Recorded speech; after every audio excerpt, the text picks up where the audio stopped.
Satu yang kita catat kalau kita perlu kerja cerdas. Dan sebenarnya kegiatan ini adalah kegiatan yang kita anggap merupakan apa yang digambarkan tadi, yaitu cerdas. Kita akan melanjutkan karena disepakati, karena kita agak tertunda waktunya dari untuk awal. Kalau panitia memberikan amanah ke saya sampai jam 1:30.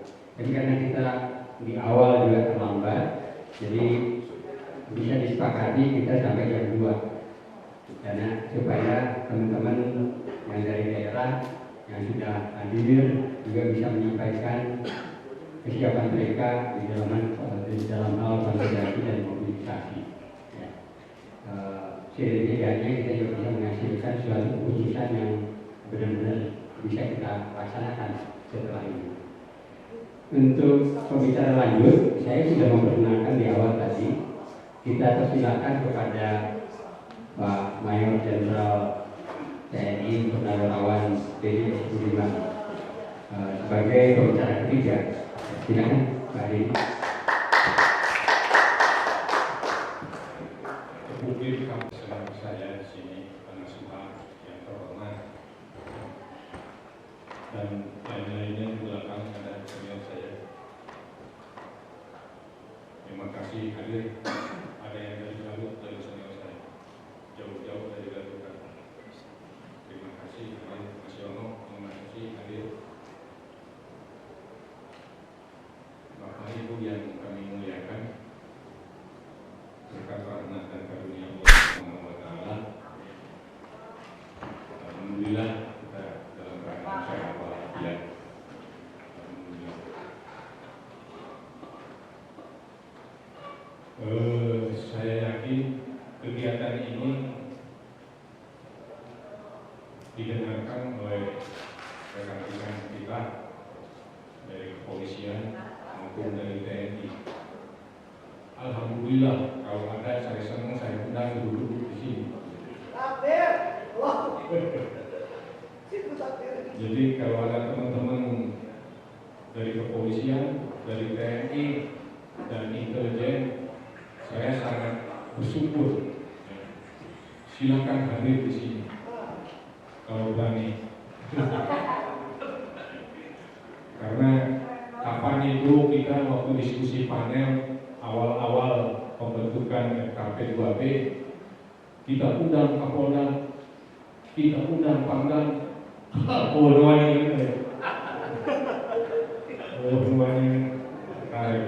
gitu. Dan saya juga pernah dengan teman-teman ingin ketemu dengan Panglima TNI, Pak Kunis yang dari Angkatan Udara. 2 kali mengajukan surat, nggak dijawab, nggak ditanggapi, nggak berani melawan aki-aki, makanya bingung juga ya. Ini aki-aki ngomong tadi teman-teman polisi, teman-teman intelijen, teman-teman TNI, dengerin nih. Kita ini kumpul sekarang dalam rangka menyelamatkan NKRI, menyelamatkan kedaulatan, menyelamatkan keutuhan, menyelamatkan bangsa Indonesia yang berdasarkan Pancasila dan pembukaan Undang-Undang Dasar 45 dari segala macam ancaman. Nah, ancaman yang paling menonjol adalah ancaman oligarki neokomunisme. Kita hanya beda fungsi saja, beda tugas gitu. TNI itu untuk menghadapi agresi, polisi itu untuk menghadapi ancaman yang bersifat hukum, gitu kan, Kamtimas. Nah, kita itu sisanya dari itu, rakyat itu sisanya dari itu. Jadi mari kita kerjasama, berkolaborasi dengan TNI, dengan polisi, dengan BIN, mari berkolaborasi ya, untuk mengusir oligarki neokomunisme.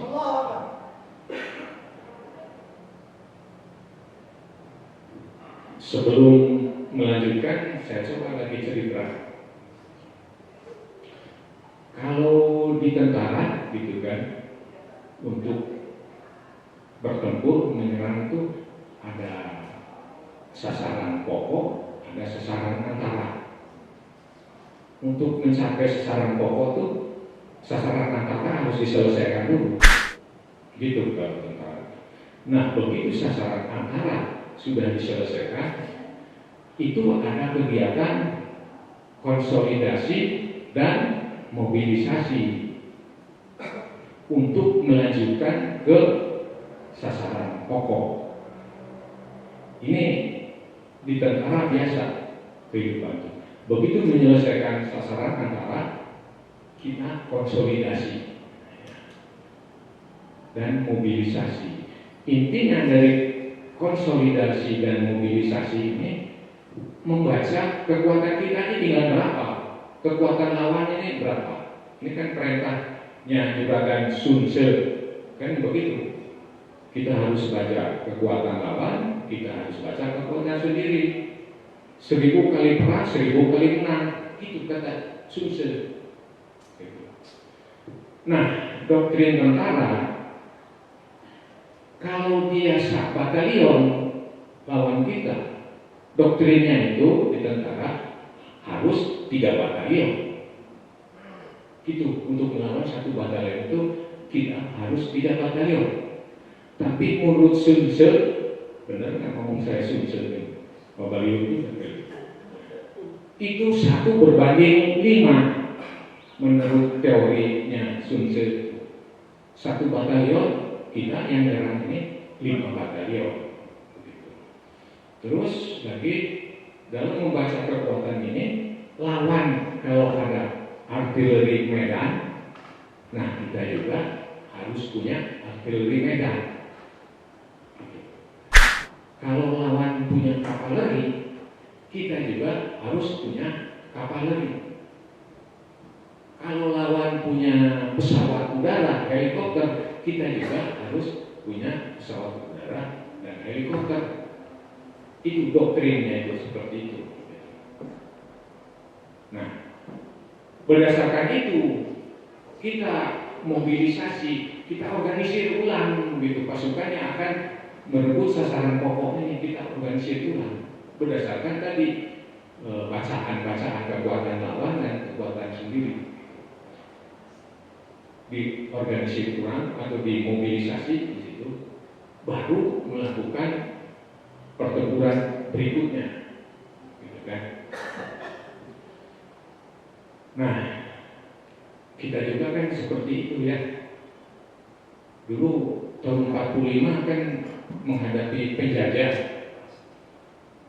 sesepuh-sesepuh kita ya seperti itu ya, untuk menghadapi mereka.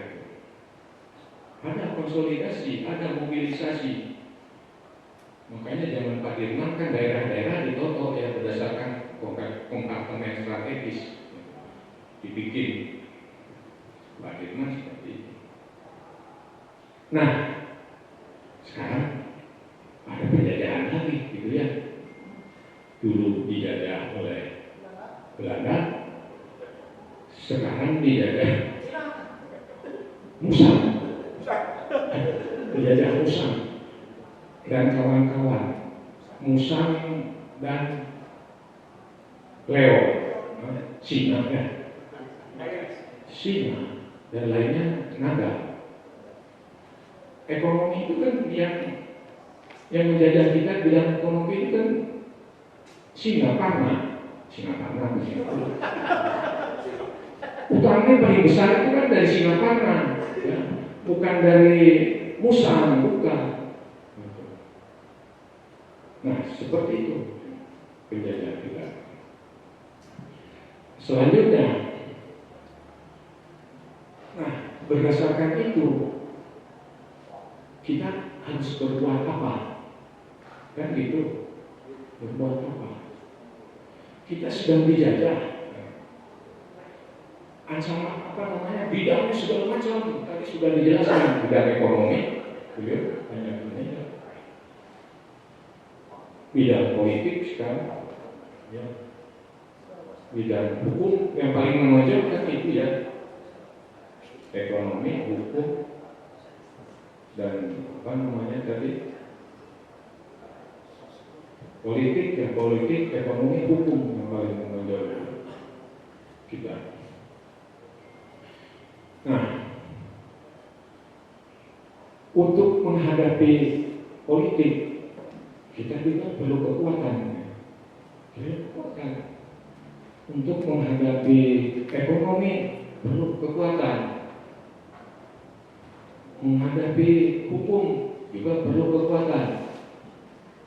Itu kelompoknya Pak Ginting mungkin nanti itu. Hukumnya itu kelompoknya Pak Ginting. Nah, kita sudah dijajah oleh Musa. Sudah dijajah. Mereka kegiatan selanjutnya apa? Tulisan saya yang minggu yang lalu itu adalah menggenosida, genosida pribumi. Itu yang sedang dilakukan mereka, genosida. Atau pribumi ini sedang diaborijinkan, aborigin, penduduk asli Australia. Kita ini sedang diaborijinkan. Buktinya apa? Ya, bukan isu tanpa bukti. Iya, kebijakan PPKM sangat ketat sekali. Mereka memanfaatkan COVID-19, kebijakan PPKM,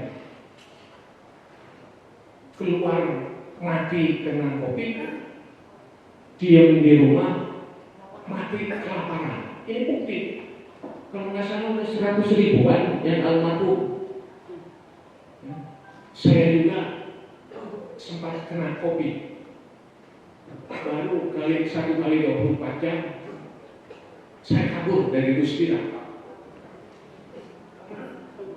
Baru saya masuk jam 11, antri, baru dapat ruangan itu jam 7 malam.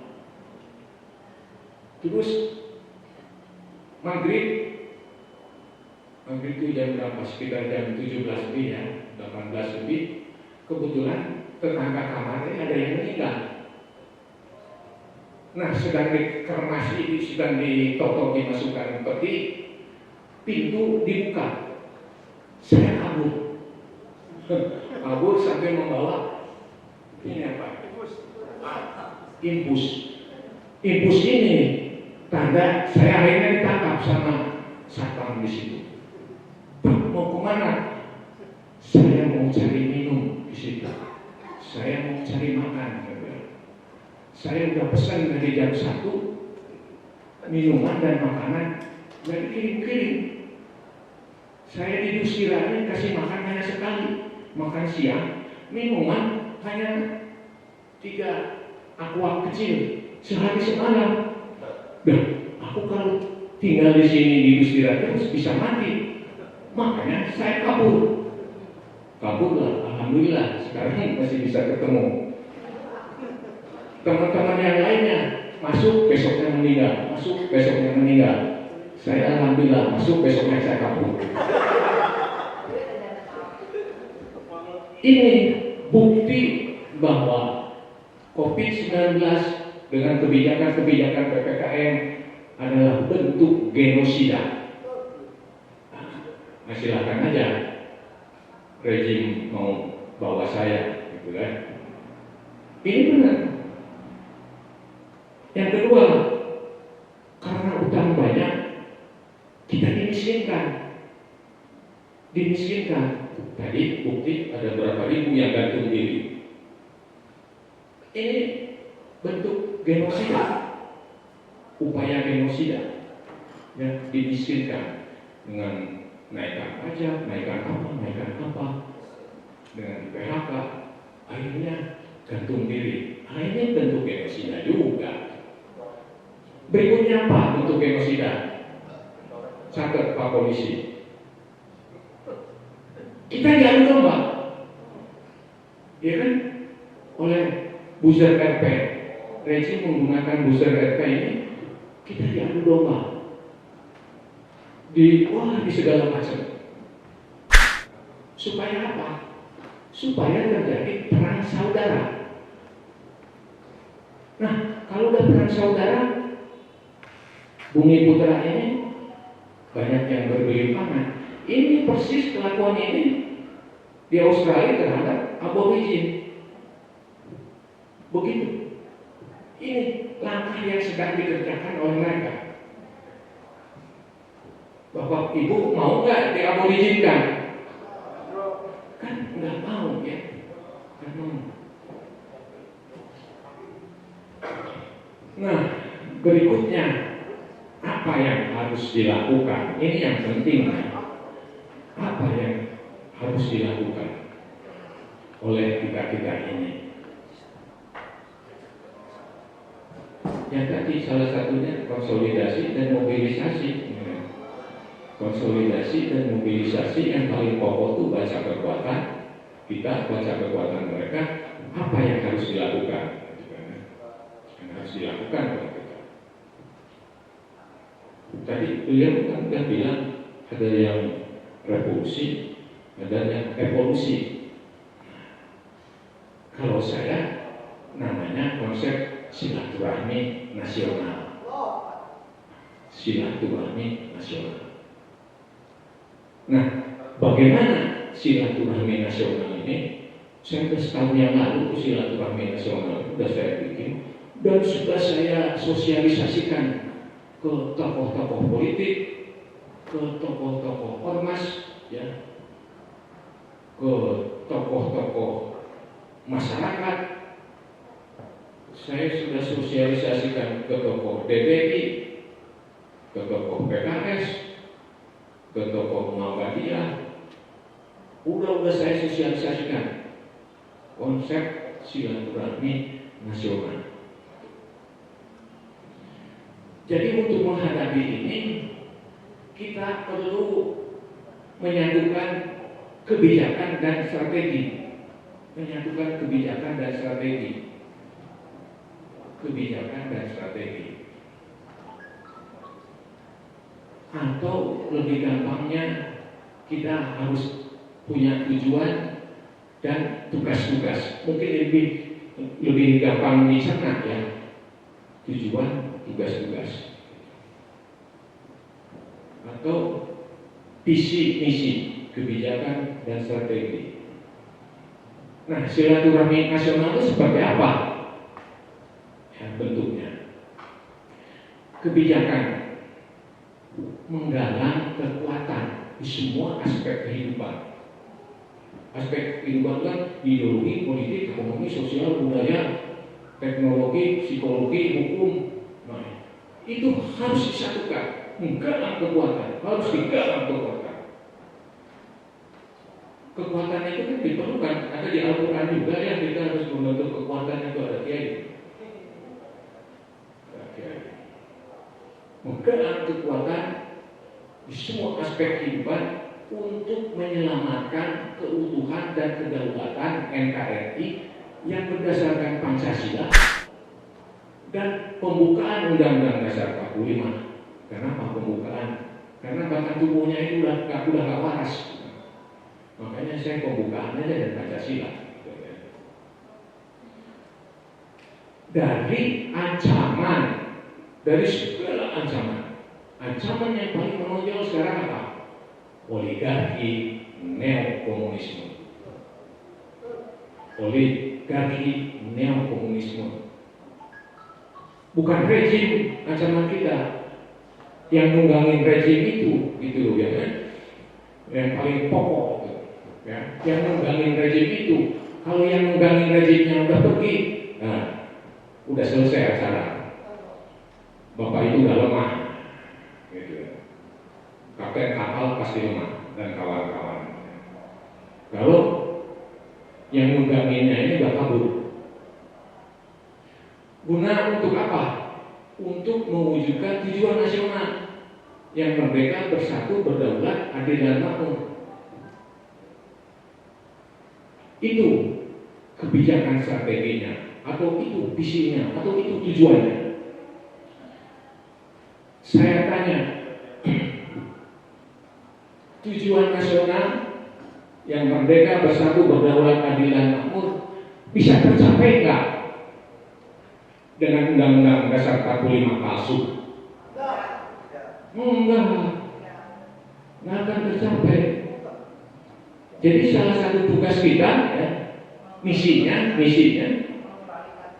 ya mengembalikan Pancasila dan Undang-Undang 45. Minimal dasar negara Pancasila-nya dikerjakan gitu minimal. Kalau sekarang kan zaman Orde Lama, Orde Baru, Orde Reformasi, kan Pancasila tidak dikerjakan, tidak ditegakkan, tidak diaplikasikan, gitu kan? Tujuan nasional tidak akan tercapai tanpa kembali lagi Pancasila dan 45. Ya, karena yang palsu ini batang tubuhnya itu udah kapitalisme, liberalisme, sekularisme, hedonisme, selanjutnya komunisme, barangkali gitu kan. Yang kedua, saya tanya, tujuan nasional bisa tercapai nggak kalau masih ada oligarki neokomunisme? Kan nggak akan tercapai. Jadi misi kita usir oligarki neokomunisme. Itu, ini jelas ya visinya itu menggalang kekuatan di semua aspek kehidupan, ya, dalam rangka menyelamatkan keutuhan dan keselamatan NKRI yang berdasarkan dari ancaman oligarki komunisme, oligarki neokomunisme. Misinya tadi Undang-Undang 45 kalau nggak kembali nggak akan tercapai tujuannya itu. Ya. Yang kedua, kalau masih bercokol oligarki tidak akan tercapai. Nah, misinya kan berarti jelas ya tuh. Breakdown dari visi. Berikutnya apa yang harus dikerjakan kita? Kita meningkatkan komunikasi dan silaturahmi dengan semua kekuatan, ya. Ormas, ya, mahasiswa, buruh, apalagi TNI, Polri, kita harus komunikasi. Ya. Itu kan hanya oknum-oknum aja di TNI dan di Polri itu oknum-oknum aja. Yang benar-benar yang waras-waras banyak loh, ya. Di TNI, Polri yang waras lebih banyak. Apa buktinya? Anak saya kan tentara. Begitu tulisan saya kemana-mana, langsung anak saya kan namanya Beni, papaku, itu tentara-tentara, itu papamu dua jempol. Jadi senang sekali dengan tulisan-tulisan saya itu, senang sekali itu buktinya. Itu yang dari Kalimantan anak saya. Yang anak saya di Kostrad jadi juga ada mantan sopir saya kan jadi anggota di Jawa Timur. Assalam papamu. Jadi alhamdulillah tulisan-tulisan yang kencang-kencang itu sudah nyampe ke prajurit-prajurit itu, sudah nyampe termasuk polisi. Jadi perlu meningkatkan silaturahmi dan komunikasi sehingga kita ini bisa melihat, ya kan, siapa yang cebong, siapa yang kampret, kan begitu kan? Kan kelihatan dengan komunikasi, ya, dengan silaturahmi itu kan mapping ya, dengan mapping itu kan kelihatan mana yang cebong, mana yang kampret. Ini mah cepat aja bahasa tentara kan gitu kan, mana cebong, kampret. Nah, tugas kita menyatukan itu, gitu loh, menyatukan itu, ya. Menyatukan itu, meluruskan itu kepada siapa? Ya. Luruskan, merubah. Komunikasi. Selanjutnya ada Yang meluruskan itu tim pelurus itu. Seperti kita Pak Safir bikin tulisan-tulisan, terus Pak Rizal Fadila bikin tulisan, beliau juga bikin tulisan. Ini untuk meluruskan pikiran-pikiran itu supaya rakyat merasa tercerahkan. Terus tugas berikutnya apa? Bikin posko-posko di daerah, pangan dan posko-posko di udara. Maksudnya apa? Untuk memudahkan operasi, kegiatan, memudahkan komando kendali. Nah, posko-posko di daerah ini, di dalamnya misalnya ada Ansor Garis Lurus, misalnya ada pemuda Muhammadiyah, ada mahasiswa, ada ormas mana, tunjuk di situ apa pimpinannya ditunjuk gitu ya, pimpinannya itu untuk memudahkan komando pengendalian di daerah-daerah, di tingkat kabupaten, di tingkat kota, di tingkat kecamatan. Nah, kalau ini sudah terbentuk, zaman dulu juga seperti itu ya. Tidak ujung-ujung pimpinan nasionalnya. Kalau bikin dulu pimpinan nasional, sama kawan kita yang polisi sudah diangkat, sama aparat hukum sudah diangkat, kan begitu. Tetapi kalau di mana-mana sudah ada pimpinan-pimpinan, enak. Saya berharap ini gambar yang di atas ini jadi penjuru untuk membuat posko-posko di daerah, ya. Dan kalian tunjuk, mungkin bila perlu kolektif kolegial di situ ya. Kekuatan-kekuatan di situ ada mahasiswa, ada buku, ada FPI, ada ulama, ada apa. Bikin, nah kita yang jadi penjuru di sana, yang mensosialisasikan. Tugas berikutnya apa? Ya, kita silaturahmi ke DPR untuk dia berfungsi, berarti kan sesuai dengan hukum ya, untuk berfungsi. Ingatkan itu, kapal sudah ditunggangi oleh oligarki neokomunisme. Ingatkan DPR yang sudah waras di sana, DPD ya. DPD ini dimanfaatkan gitu loh untuk jadi posko kita di sana. Ya. Jadi posko kita, kekuatan kita. Bila perlu bikin dapur di komplek DPD itu. Bila perlu bikin kemah di situ, ya. Kekuatan kita untuk silaturahmi ke DPR, MPR, silaturahmi.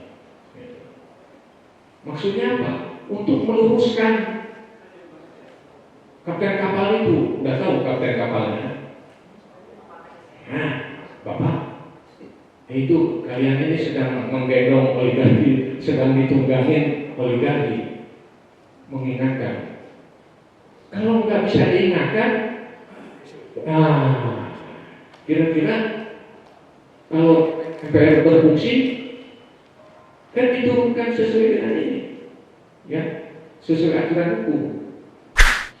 Kalau itu juga nggak didengar, ya, DPR MPR tidak berfungsi, kapten kapal juga tambah liar. Mari silaturahmi nasional, ya. Ini di seluruh wilayah, di kabupaten, di kota, di provinsi, di mana itu diatur. Supaya bodyguardnya oligarki neokomunisme itu diikat di sana, diikat gitu kan, sehingga kita lancar gitu komunikasinya kan, silaturahminya lancar, gitu kan, lancar. Ini diatur gitu, provinsi Jawa Tengah, Jawa Timur, Jawa Barat, Banten, nggak ada itu. Atau silaturahmi nasional. Kemana silaturahmi nasionalnya itu? Nah, ke bodyguard-bodyguardnya itu, bodyguardnya siapa? Saya juga nggak tahu. Nah, nanti kalau secara teknis berikutnya saya banyak ya, konsep silaturahmi yang lebih teknis itu empat mata dan harus bayar. Ya. Harus bayar tuh kalau udah teknis strategis bagaimana silaturahmi nasional secara nah itu harus empat mata. Jelas ya ini. Jadi mari kita satukan kebijakan dan strategi, ya. Satukan tujuan dan tugas kalau bahasa, satukan. Nah, secara teknisnya, mari kita empat mata. Saya berharap teman-teman jadi penjuru ke daerah-daerah, ya ke daerah-daerah untuk membentuk posko-posko ini. Siap. Siap ya. Siap. Siap. Itu aja ya. Sekian, terima kasih. Wassalamualaikum warahmatullahi wabarakatuh.